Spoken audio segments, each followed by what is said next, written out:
During the 7th and 8th centuries AD, a powerful new faith was about to change the world, the faith of Islam. Its followers launched a conquest not only by the sword, but with the power of ideas. 200 years after the death of Muhammad, his message and the new Arab Empire were transforming 3 continents.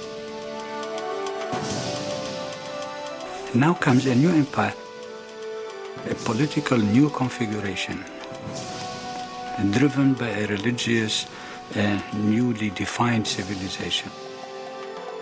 This new civilization expanding beyond its own dreams within a period of very short time.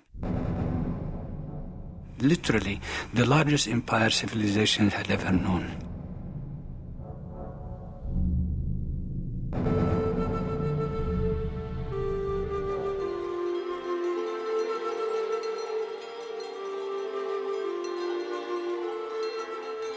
The Arabic word for conquest, fatu, literally means openings.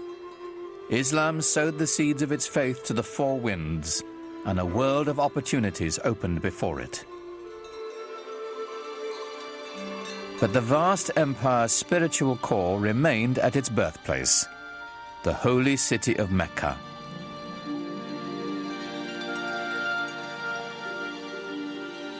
From every corner of the Muslim world, the faithful embarked on the traditional journey to Mecca, a sacred pilgrimage known as the Hajj. The pilgrimage became a central devotional and ritual feature in Islamic life. In fact, since the life of Muhammad himself, the pilgrimage has symbolized, probably more than any other Islamic ritual activity, unity among all people and equality.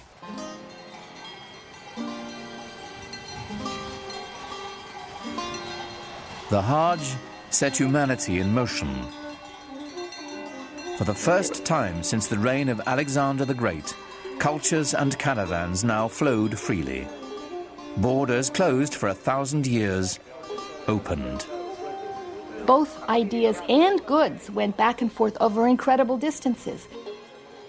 Since every Muslim is enjoined once in his life to visit Mecca, it means that there were caravans carrying goods and pilgrims and ideas and people.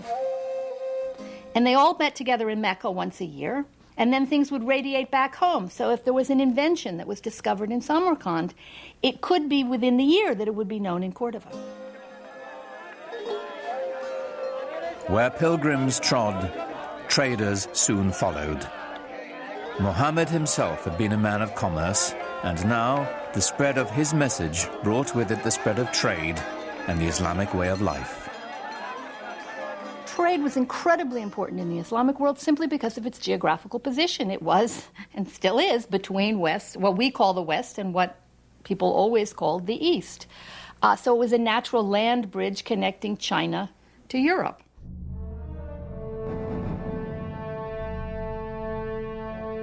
In only 2 centuries, Islam had extended its reach from Spain all the way to the edge of India.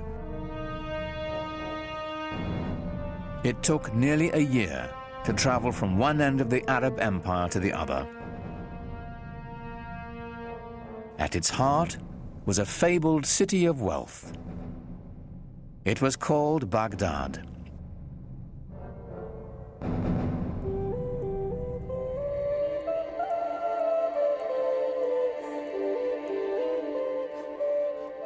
The palaces of ancient Baghdad have been lost over the centuries, but in its glory, it rivaled ancient Athens or Rome.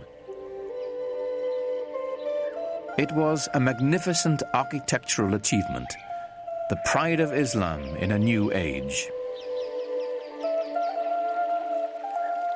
One visitor left this account. All the exquisite neighborhoods covered with parks, gardens, villas, and beautiful promenades are filled with bazaars and finely built mosques and baths. They stretch for miles on both sides of the glittering river. But what made this the greatest city of its time was more than just what met the eye. It was the company it kept. Scholars made Baghdad the jewel of the world. Certainly from the 8th century on, Baghdad was the center of learning in the Islamic world, and all major innovations either came from Baghdad or quickly came to Baghdad because the best people came to Baghdad, the best thinkers, the best philosophers, the best artists. They came in search of answers to pragmatic questions. The empire's meteoric growth had left its new leaders overwhelmed. They had staggering engineering and logistical problems to contend with. Solving them would take the greatest minds of the day. Under the new empire now, you are responsible for public hygiene, you are responsible for the marketplace, you are responsible for goods being sold in the marketplace. All of those require some basic elementary sciences. This new civilization, having a need for science, really stems from the need to run that empire. The best minds rose to the call. The finest were welcomed at a center of scholarship, Baghdad's renowned House of Wisdom. It was a magnet for scholars and intellectuals who came and worked in the academies. There were public libraries associated with the palace, and scholars came from all over the empire. And there were scholars from Iran, there were scholars from Byzantium who came. Some were Christians, some were Muslims, some were Jews. And all of these different sort of threads of human knowledge came together in the city of Baghdad. So the net effect of this is that you've got human individuals from radically different cultural traditions being thrown into the same crucible. The challenge that greeted these scholars was daunting. The great works of the ancients had to be transformed into a wholly new body of knowledge.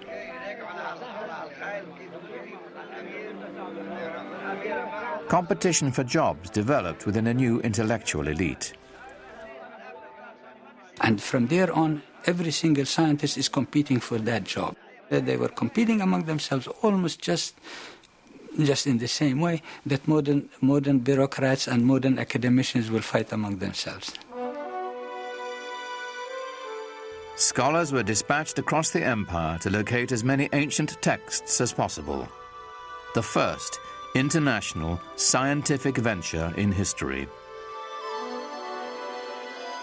Unlike their Christian counterparts, Muslim thinkers saw no insurmountable contradiction between their faith and the laws governing the natural world. So they embraced Aristotle and Plato, writers the Christian church considered blasphemous. So this is the time when we begin to see scientists, bureaucrats, what have you, going and seeking from whatever civilization that had any sciences before, be it the Greek, be it the Indian, be it the Persian, and so on. From the Hindus came mathematical concepts that guide us today. It was the scholars of the House of Wisdom who developed the system of Arabic numerals, still in use.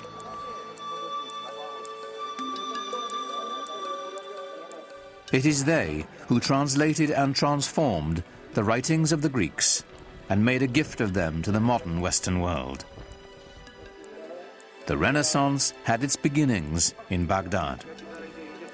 They managed to assimilate quite a lot of the rich legacy of the Hellenistic world, translated into Arabic initially, which was then made available to all other participants in the new Islamic civilization. Arabic emerges as the language of learning throughout the region. This is a very significant development in human intellectual history. Having amassed the knowledge, the Muslims now began to challenge it. This was perhaps their most important contribution. The scientific process was born. They wanted to know why a very intelligent Greek scientist whose text they were just admiring and they were verifying it. Why would he make a mistake in the first place? So they began to dig, was it because he didn't have the right instruments, or is it because he didn't have the right methodology to use the instruments for the verifications of observation? It is this spirit. You see, the spirit of questioning, the spirit of saying that we have to build science constantly on a systematic, consistent basis where we make a physical proposition of how the universe ought to be run, and the mathematical representation of that physical universe ought to match. Now you begin to have what I call the birth of the new Islamic science. Algebra and trigonometry, engineering and astronomy, countless disciplines integral to our lives today, trace their roots to Islamic scientists. More surprising, perhaps, were their innovations in medicine.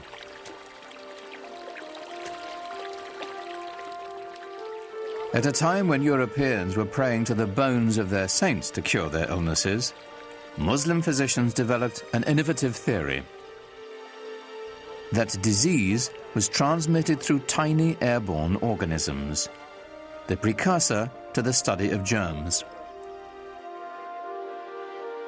They determined that sick patients should be quarantined and then treated. This is the basis of the institution most fundamental to medicine today, the hospital. Funded mainly through religious endowments, Muslim hospitals had separate wards for patients suffering from different kinds of disease. Even mental illness was treated. Their studies of anatomy were so sophisticated that they remained in use by Muslim and European physicians for 600 years.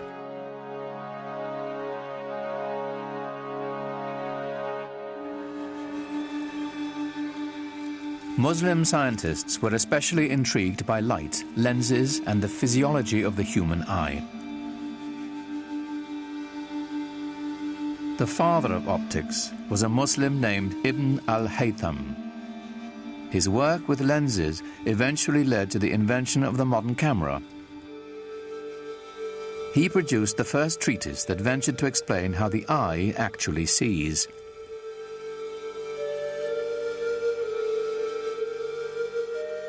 A 1,000 years before the West dared to take up the practice, Muslim doctors were removing cataracts surgically, clearing them from the eye with a hollow needle.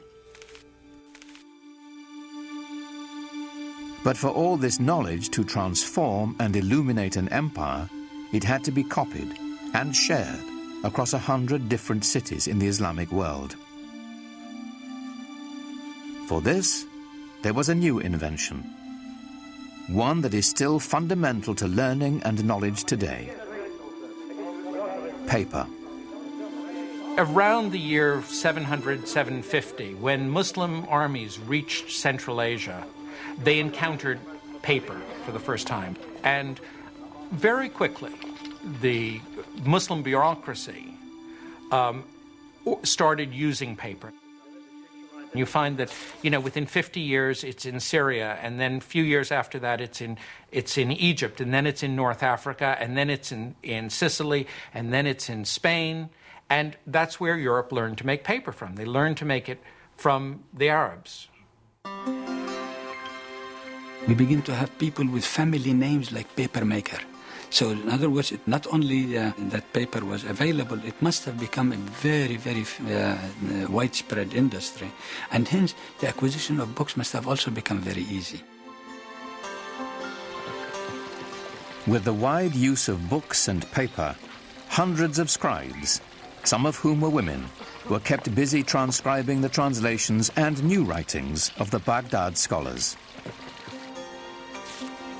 All of this knowledge that's being acquired from the Greeks and from the Indians and from Central Asia and stuff is all being written down in books on paper, and that these books are being copied and recopied and sent around. We know, for example, that there was a street of booksellers with more than 100 shops, each one with paper and books for sale. And this is a time when, in Europe, a monastery would be lucky if it had 5 or 10 books. While the monks of the West were hoarding their wisdom on scraps of expensive parchment, paper enabled Islamic civilization to spread its newfound knowledge far and wide, creating a single community linking 3 continents.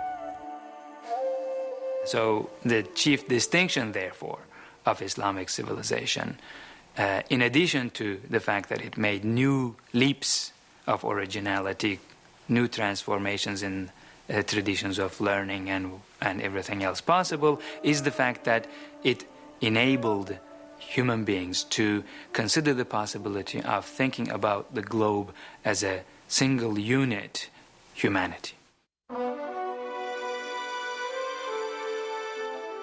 In all the broad empire, there was one place the Christian world could experience the lifestyle Muslims now took for granted: southern Spain.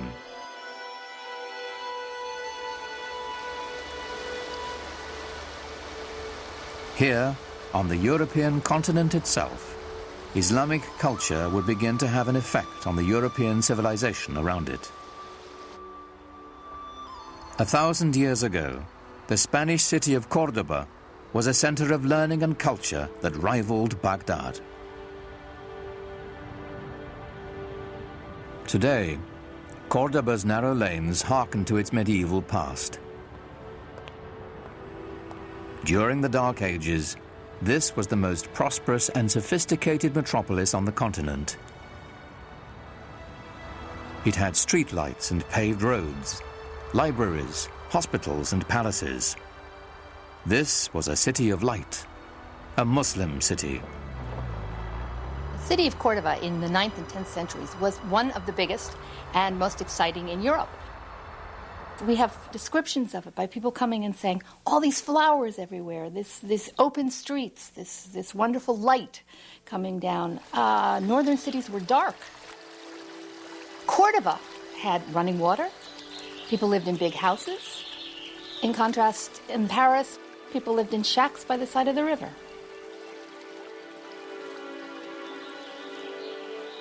The glory of medieval Cordoba is here, in what is now the great Roman Catholic Cathedral in the middle of town. But the Cordoba Cathedral of today began its life as a mosque, one of the grandest of the Islamic Empire. The Great Mosque in Cordoba was simply the biggest mosque in the biggest city in southern Europe.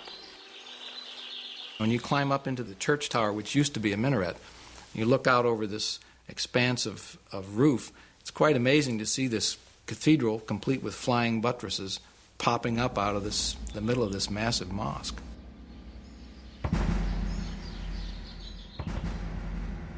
Many people came to visit it to view the wonders of the mosque, which had rib vaulting, the kind of vaulting which is like this, and which 100 years later, by a mere coincidence you might think, but not at all a coincidence, appears in the Gothic cathedrals of Northern Europe, in Lincoln Cathedral, in Chartres Cathedral in France.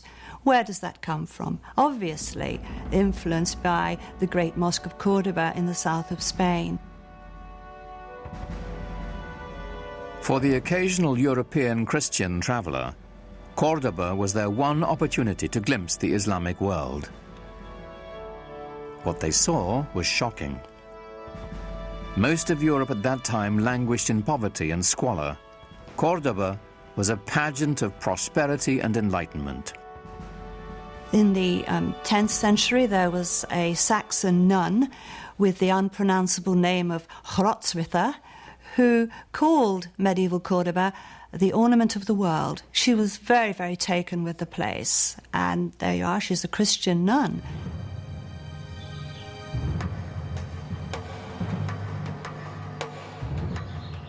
As Europeans made their way from the cold stone of their northern castles into the glorious Muslim cities of southern Spain, they couldn't help but be impressed. In the green hills above Granada was a palace of startling elegance.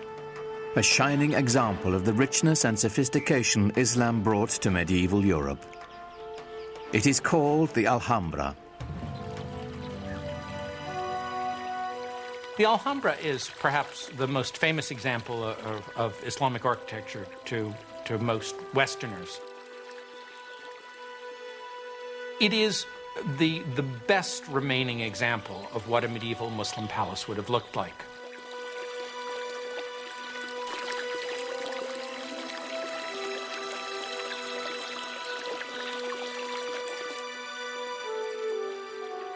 Echoed in the finely carved geometric plasterwork and marble pillars is a vanished lifestyle of extraordinary luxury.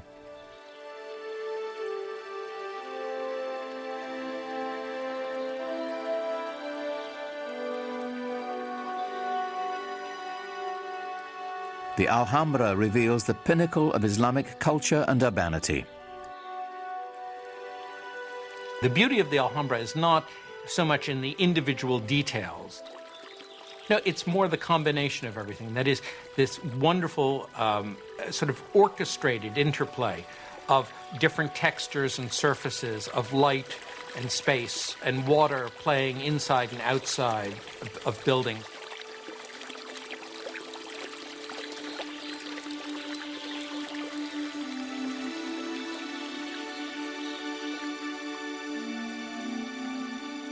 It's almost like a symphony of different elements that are very carefully brought together to provide exquisite enjoyment.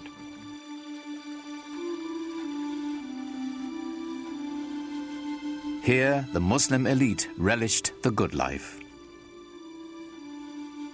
Reposing on lush carpets, surrounded by perfume and music, the privileged few debated the nature of God, the subtleties of Greek philosophy, or the most recent mathematical revelations from India, while they dined on spiced delicacies served on Chinese porcelains. They strolled the grounds through gardens irrigated by complex gravity-fed water systems.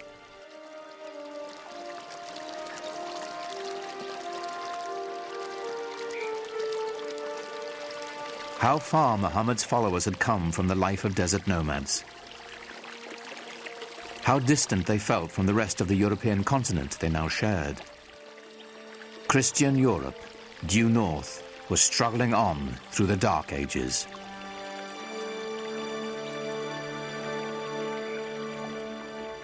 But at the dawn of the 11th century, a tragedy in Jerusalem would put Muslims and European Christians on a collision course. Jerusalem was ruled by an Egyptian caliph, an infamous man named Al-Hakim. Al-Hakim was certainly a deviation from the norm. Clinically speaking, I suppose today we'd regard him as a madman, as someone who was simply insane. For 200 years, Christian holy places in Jerusalem had been respected and protected by Muslim rulers. In 1009, the Egyptian ruler Al-Hakim broke with that tradition. He ordered the holiest church in Christendom destroyed. And horror of horrors, he burnt down the Church of the Holy Sepulchre in Jerusalem. Now, nobody knows quite why he did it, and you can have your own theories about it, but the fact of the matter was that that sent shivers of terror and anxiety through Christendom. In a way, of course, Al-Hakim was the one exception that proved the rule for Christians that Christians had been speaking of for centuries, of Muslims as intolerant, mad, slavering heretics who simply could not be expected to abide by the rules of civilized human beings.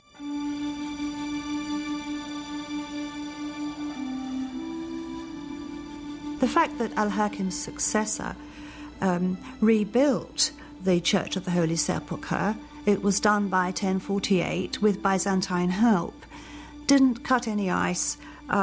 There was this perception now that things were not going well in the Holy Land.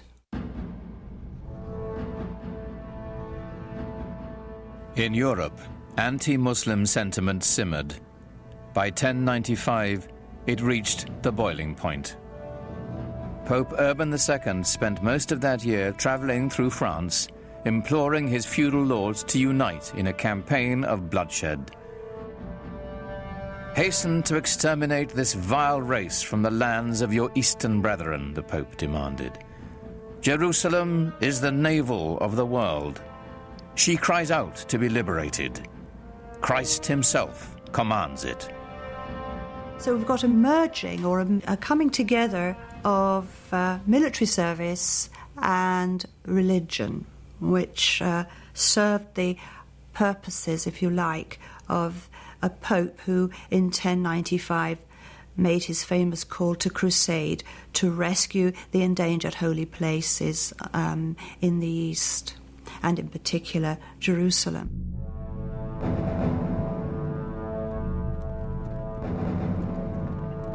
In 1097, Muslim shepherds in Syria caught their first glimpse of a sight that would soon strike terror throughout the Holy Land.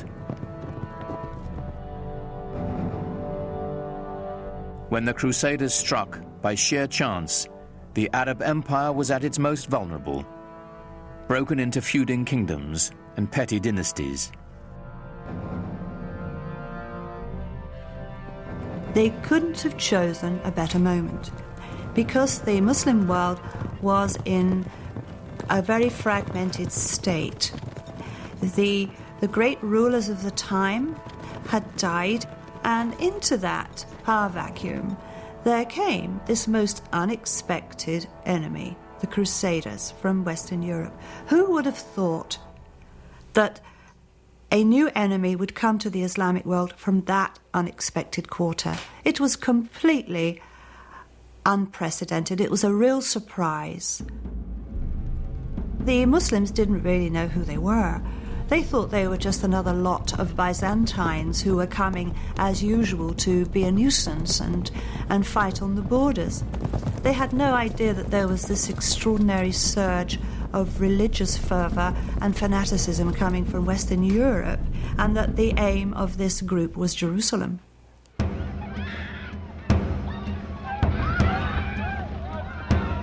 History is haunted by days of incomprehensible horror. Few are darker than July 15th, 1099, when the Crusaders entered Jerusalem.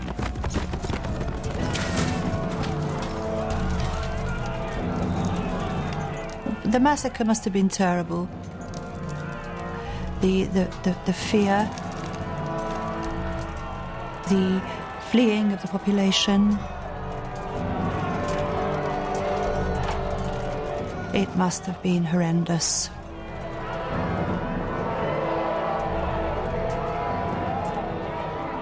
From a letter to the Pope from the Crusaders. If you want to know what was done to the enemies we found in the city, know this. Our men rode in the blood of the Saracens up to the knees of their horses. They saw the holy city and they were in a state of exultation.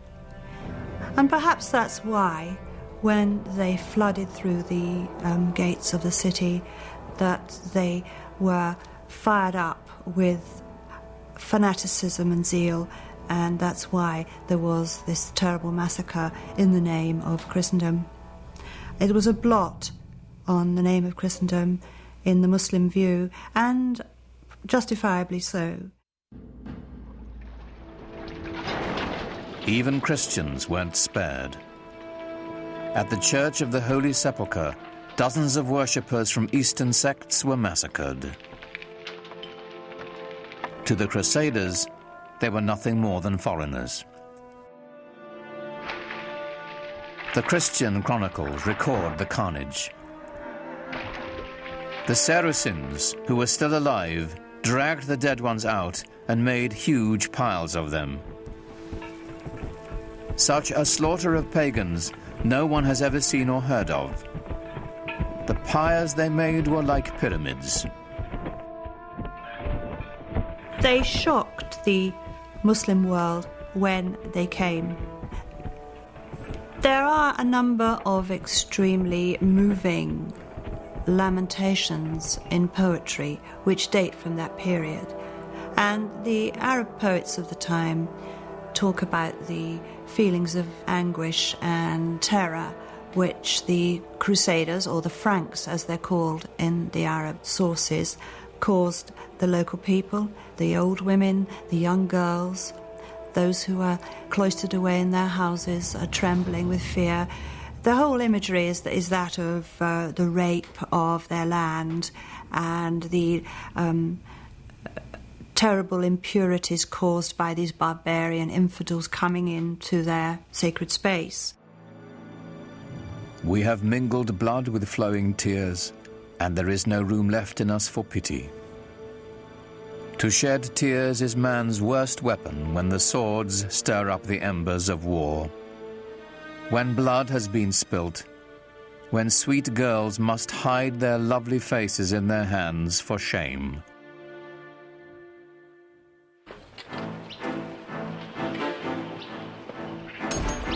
The First Crusade was over. Of the 100,000 men who began the campaign, most would eventually return to Europe, having had only a glimpse of Muslim life. The job of occupying Jerusalem and the surrounding countryside fell to the 20,000 who remained, indefinitely.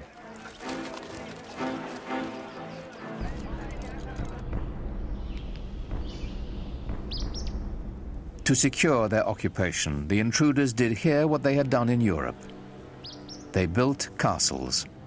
The Crusaders built the finest castles that the Near East has ever seen, and the proof of that is that they're still there. When everything else may have faded away, the Crusader castles remain a living testimony to their presence. And Crac des Chevaliers in Syria is the Crusader castle over them all. It's very, very big, it's strong, it's impenetrable.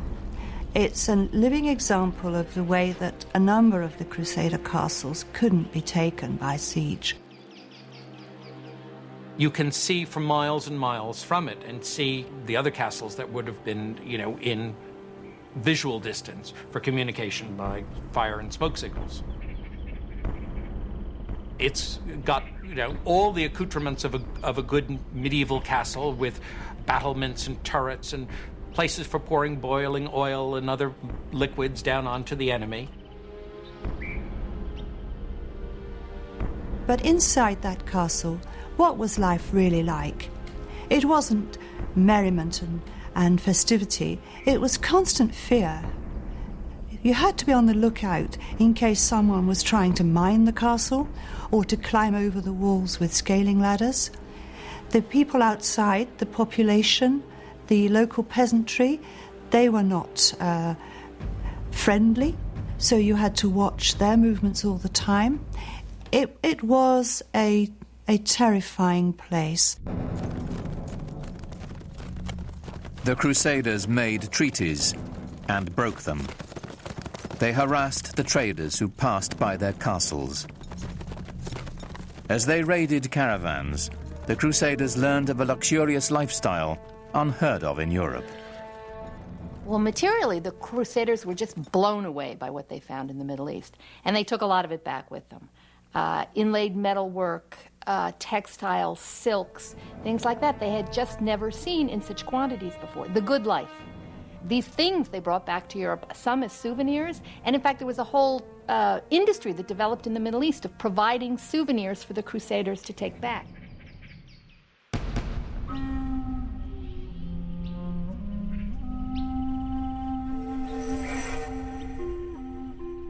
It is perhaps a Western bias to imagine the Crusaders were a decisive force in world events, devastating to the Islamic culture and trade.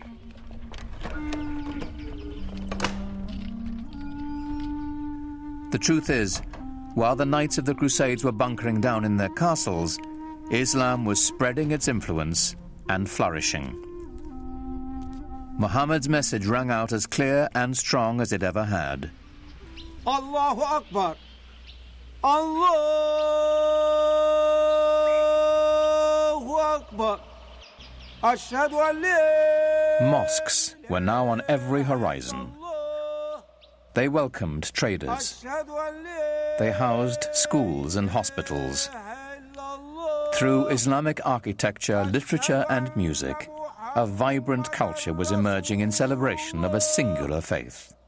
أعوذ بالله من الشيطان الرجيم بسم الله الرحمن الرحيم إنا أنزلناه في ليلة القدر وما أدراك ما ليلة القدر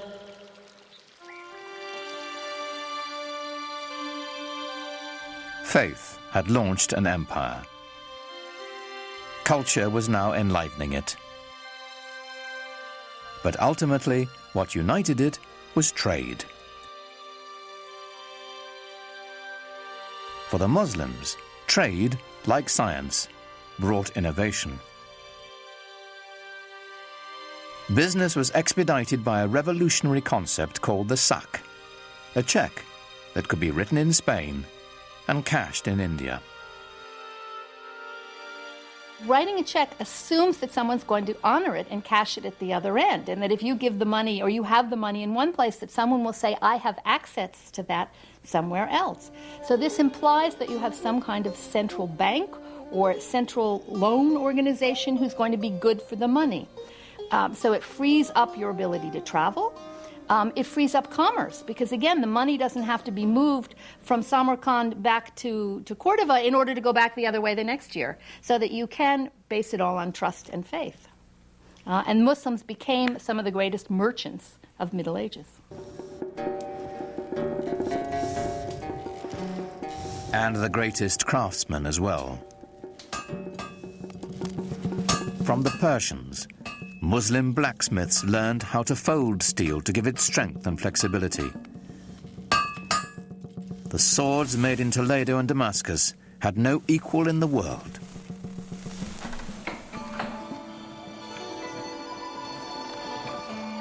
But the economic backbone of Islam's expanding wealth was textiles.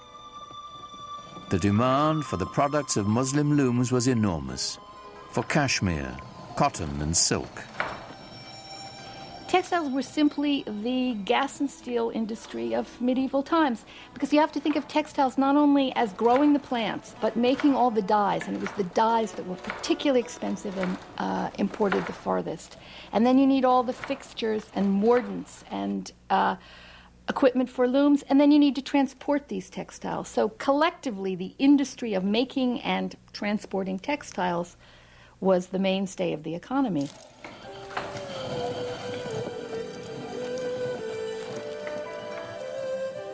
While Europeans settled for coarse woolen and linen garments, Muslims wore brocaded fabrics of organdie, damask and taffeta, words that came into the English language from Arabic and Persian. The fabrics that were produced in the Islamic world were among the finest ever produced.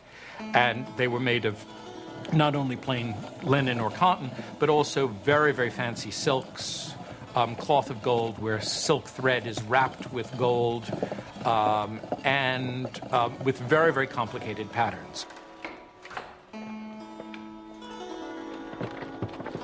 These complex patterns were coveted by wealthy Europeans and the church as well. When the Christians needed a cloth worthy of wrapping the bones of their saints, the choice was obvious. They looked to a Muslim loom. But sometimes the fabrics were trimmed with decorative Arabic text from the Holy Quran. And so the words of the Prophet sometimes appeared in shocking proximity to Christendom's holiest icons. It is not unusual to find in Italian Renaissance paintings, for example, to find paintings of the Virgin wearing a robe of very fancy patterned cloth. And precious silks embroidered with gold or woven with gold designs. Sometimes they would say things with an Arabic inscription on it, which says, "There is no God but God, Muhammad is his prophet," in Arabic.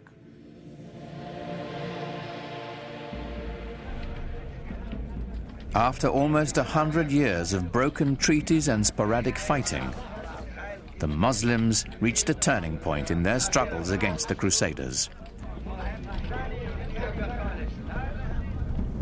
It came in the person of one of Islam's most celebrated figures. His name was Salah ud-Din, but the West would remember him and come to revere him as Saladin. There is certainly one thing that we must recognize about Saladin, and that is that he was successful where many others of his faith and of his part of the world had not been. That he possessed one unusual feature, in addition to his intelligence and his robust physical strength. He certainly seems to have been a great inspirer of his military followers. In 1187, Saladin amassed an army of 12,000 mounted warriors and lured the Crusaders out of Jerusalem onto a plain between two hills called the Horns of Hattin.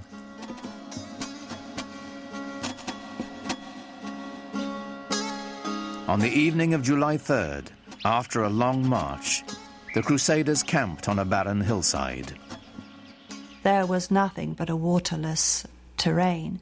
And we're talking about July, we're talking about the Middle East, we're talking about incredible heat and no water.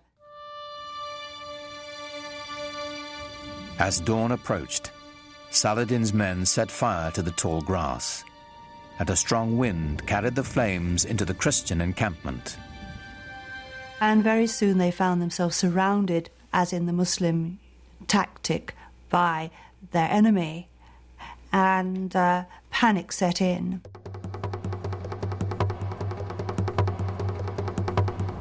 The flames bore down on them, and the heat became intense, Saladin's secretary wrote. The people of the Trinity were consumed by the fire of flames, the fire of thirst, and the fire of arrows. The army of the Crusaders was totally decimated. The victory at Hattin was a real turning point for Saladin. It meant that he could then proceed to take Jerusalem later on that year. 3 months later, Saladin entered Jerusalem. For the first time in almost a century, the call to prayer floated over the holy city once again. Allahu Akbar.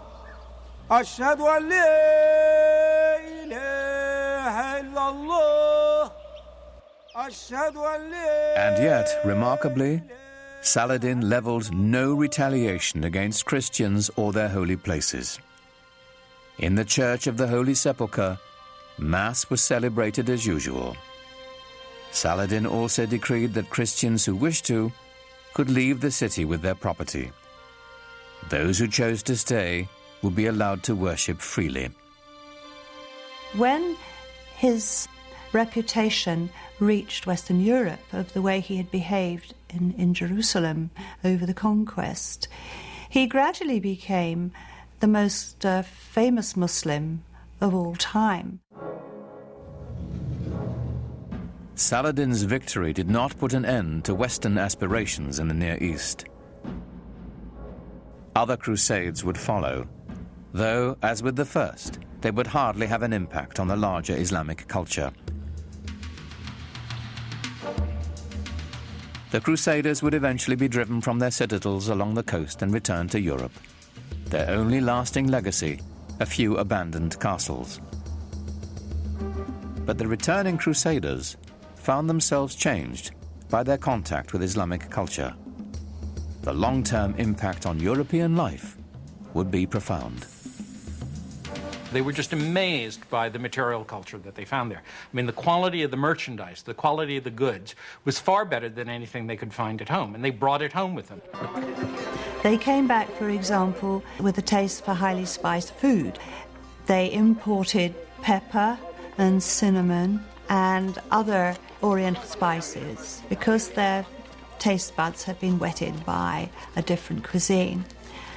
We know that they found out the delights of using soap when they were in the Middle East, and it would appear that that caught on back in Europe. After the Crusades, many Europeans were far more open to the ideas of what was going on to the East, what was happening in other parts of the world. They simply couldn't be as insular as before. Lots of people were open to, well, what's out there? Let's explore this. Let's see this. New intellectual thoughts. Let's see what these people are writing. Let's learn languages. This is when people start to learn Arabic slowly in the West. As the barrier of language dissolved, ideas born in the great Muslim cities began to filter into Europe, ideas that would forever change Western thought. The great Italian theologian Thomas Aquinas used the writings of the Muslim philosopher Averroes to justify the clear separation of faith and reason, a Muslim ideal that formed the basis of all scientific inquiry and led to the European Renaissance. Averroes himself appears in Raphael's classic Renaissance painting of great Western thinkers. Here, alongside Plato and Aristotle, stands a vivid reminder of the debt the world owes Islam. The scope of Islamic civilization has now reached levels which certainly were not accomplished by any other civilization, known civilization of the world. It actually unified parts of our globe in ways that had not been witnessed before. But this golden age of Islam was not to last.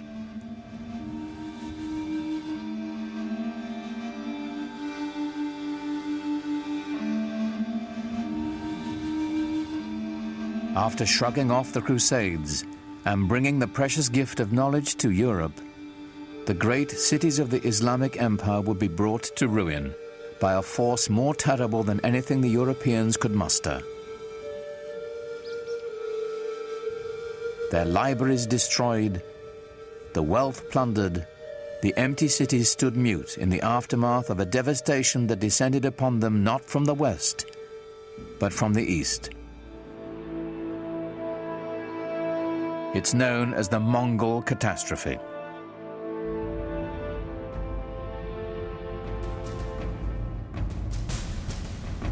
The Mongols were Turco-Mongolian nomads from the steppes of Central Asia. In the 13th century, they rampaged across much of Eurasia between the Ukraine and China. It wasn't long before they entered Islamic Persia.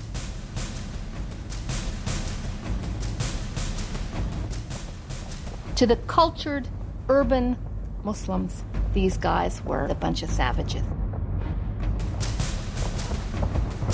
When you entered the Mongol army, you came with yourself and 3 horses, and you lived off the horses. First you drank their blood, and then when you moved far enough away, you killed them, you slaughtered them, and you ate their meat.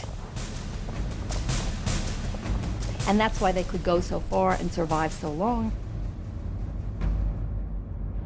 Terror was the Mongols' principal tactic.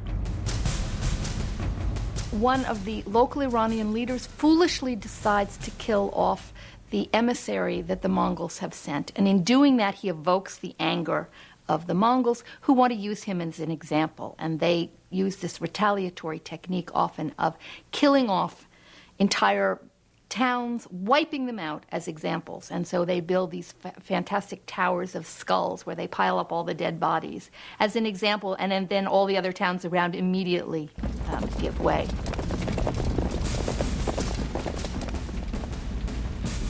City after city fell before them. It was only a matter of time before they reached the center of Islamic power.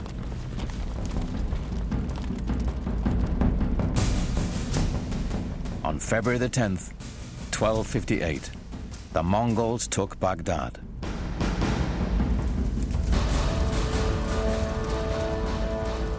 According to the Arab chroniclers, the Mongols put Baghdad to the torch and killed 10,000 inhabitants. Mosques and libraries, the collected knowledge of centuries, were all set ablaze.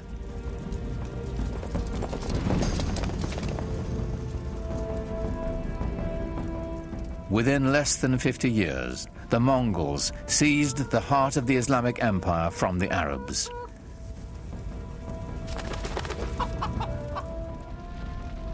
Islamic civilization seemed poised for destruction, lost to posterity. But then something remarkable happened. While the consensus of opinion is that the Mongols were a devastating force, I personally feel that they also had a very positive effect on Western Asia and the world of Islam. They opened the world tremendously. Allahu Akbar, Allahu Akbar. And historically, the most significant thing about the Mongols for us would be that they became Muslims, most of them, in the end. Converted to Islam and then became, after being these tremendously destructive forces, some of the greatest patrons of the arts and letters in all of Islamic history.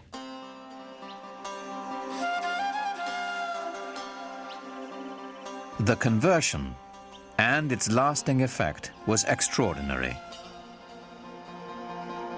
Within a decade, the Mongols had gone from building towers of human heads to building mosques glorifying God.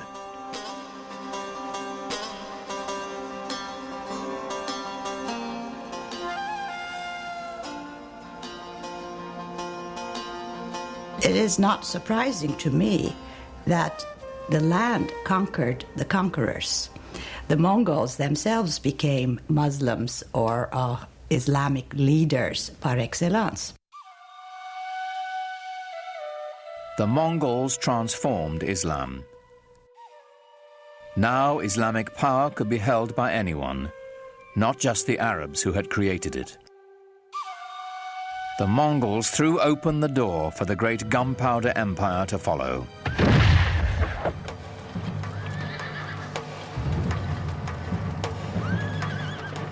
The empire of the Ottoman Turks.